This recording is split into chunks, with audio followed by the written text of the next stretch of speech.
বিসমিল্লাহির রহমানির রহিম। আসসালামু আলাইকুম। দেশ এবং দেশের বাইরে যে যেখান থেকে আজকে আমার এই ব্লগটি দেখছেন, আশা করি আল্লাহর রহমতে সবাই ভালো আছেন। আলহামদুলিল্লাহ, আমরাও ভালো আছি। আজ আমি আরেকটি রেসিপি নিয়ে আপনাদের মাঝে হাজির হয়েছি। আর আজকের রেসিপিটি হচ্ছে আলু দিয়ে ডাবলি এবং ছোলা বোনা করব।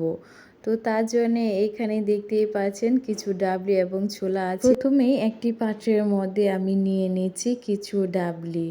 তো ডাবলিগুলি নিয়ে এখন আমি এর মধ্যে নিয়ে নিব কিছু ছোলা।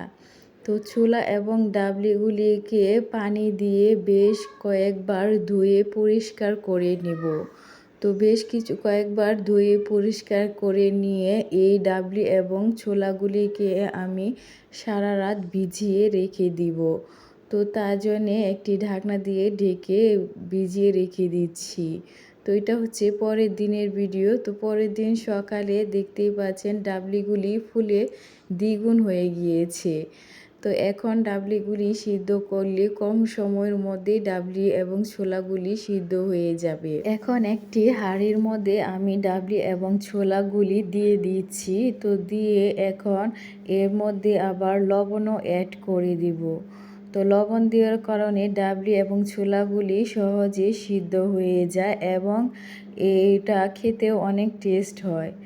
তো এখন বেশ কিছুক্ষণ আমি ডাবলি এবং ছোলাগুলিকে সিদ্ধ করে এখন দেখে নিচ্ছি ডাবলি এবং ছোলাগুলি সিদ্ধ হয়ে গিয়েছে কিনা।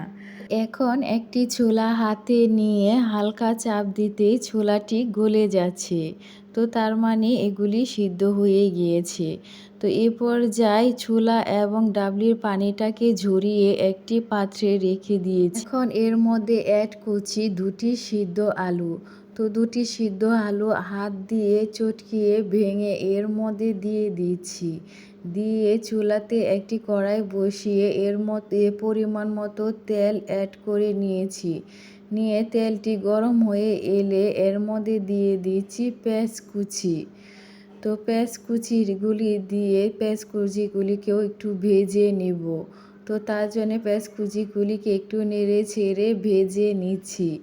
তো পেঁয়াজ কুচিগুলি ভাজা হয়ে এলে এর মধ্যে পানি অ্যাড করে নিচ্ছি। করে এখন হলুদের গুঁড়ো, ধনে গুঁড়ো, আদা বাটা, জিরা বাটা, পেঁয়াজ বাটা দিয়ে সবগুলি মশলাকে নেড়ে চেড়ে মিশিয়ে কষিয়ে নিচ্ছি। এখন এর মধ্যে হালকা পরিমাণের লবণ অ্যাড করব, কারণ আমি ছোলাতে আগেই লবণ অ্যাড করেছি। তো তার জন্য এর মধ্যে বেশি লবণ অ্যাড করব না। এই কষানো মশলাটির মধ্যে দিয়ে দিয়েছি আগে থেকে যে ডাবলি, ছোলা এবং আলুগুলি সিদ্ধ করে রেখেছিলাম, তো সেইগুলি তো দিয়ে এখন মশলার সাথে ভালোভাবে এগুলিকে নেড়ে চেড়ে মিশিয়ে নিচ্ছি। নেড়ে চেড়ে মিশিয়ে নিয়ে বেশ কিছুক্ষণ কষিয়ে নেব একটি ঢাকনা দিয়ে ঢেকে। তো প্রতিদিনের মতো আজকেও আপনাদের কাছে আমার একটি রিকোয়েস্ট, আমার এই ব্লগটি যদি প্রথম থেকে শেষ পর্যন্ত দেখে সামান্যতম পরিমাণের ভালো লেগে থাকে তাহলে প্লিজ একটি লাইক এবং সাবস্ক্রাইব করবেন। আর কমেন্ট বক্সে অবশ্যই আপনাদের মূল্যবান মতামতটি জানিয়ে আমার পাশে থাকবে। বেশ কিছুক্ষণ কষানোর পর এর মধ্যে কিছু পরিমাণের পানি অ্যাড করছি, করে আবার একটি ঢাকনা দিয়ে ঢেকে বেশ কিছুক্ষণ রান্না করে নিচ্ছি। নিয়ে এখন আমি এর মধ্যে দিয়ে দিয়েছি উপর থেকে কিছু ধনেপাতা। ধনেপাতাটি দেওয়ার কারণে ভালো একটি ফ্লেভার আসে। তো তৈরি হয়ে গেল আলু দিয়ে ডাবলি ছোলার একটি মজাদার ভুনা। তো এই রেসিপিটা অবশ্যই আপনারা বাসায় ট্রাই করবেন, আশা করি আপনাদের কাছেও ভালো লাগবে। তো আজ ভিডিওটি এখানেই শেষ করছি। সবাই ভালো থাকবেন, সুস্থ থাকবেন এবং আমাদের জন্যও দোয়া করবেন। আল্লাহ হাফেজ।